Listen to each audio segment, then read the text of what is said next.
You ask Tiger to solve. This deals with linear equations with one unknown.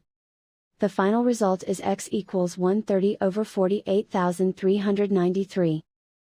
Let's solve it step by step. Swap sides. Isolate the x. Multiply both sides by inverse fraction 5 over 849.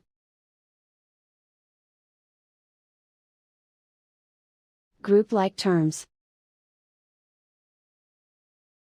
Multiply the coefficients.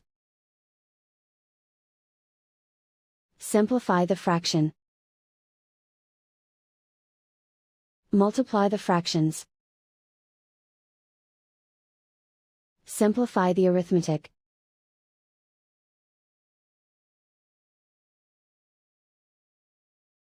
And so the final result is x equals 130 over 48,393.